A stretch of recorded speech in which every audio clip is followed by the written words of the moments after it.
কৈলাসহরের মানুষ আজ এক অনাকাঙ্ক্ষিত ঘটনার সাক্ষী হলেন।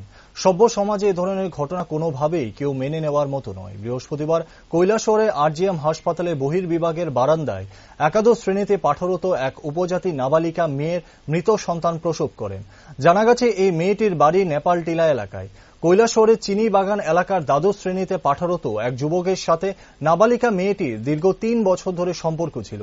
মেয়েটি শহরের পিডব্লিউডি রোডের একটি বাড়িতে ভাড়া থাকতেন থেকে কৈলাসহর ভগিনী নিবেদিতা বালিকা বিদ্যালয়ে একাদশ শ্রেণীতে পড়াশোনা করতেন।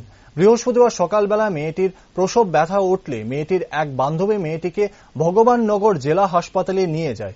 খবর পেয়ে সেখানে যায় তার প্রেমিক। তার সাথে সাথে মেয়েটিকে কৈলাসহরের আরজিএম হাসপাতালে নিয়ে আসলে বহির্বিভাগের বারান্দায় বেঞ্চে মেয়েটিকে সন্তান প্রসব করেন।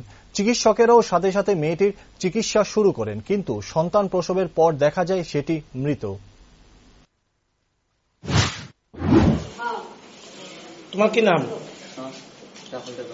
হ্যাঁ, রাতুল রাহুল বাড়ি কুমারঘাট। কোন জায়গায়?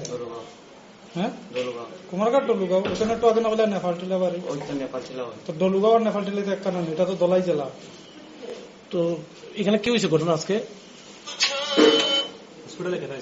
ঘটনা তো আমি জানতেছি না, বাড়িতে আসলো, তারা কল করছে, আইসি।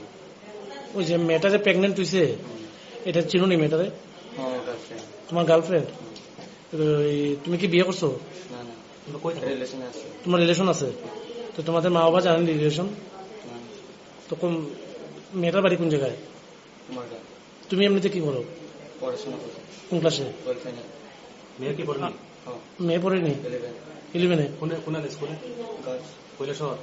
আর তুমি? আমিও। তুমি কোন ক্লাস, কোন স্কুলে পড়ো? গোলদারপুর। গোলদারপুর।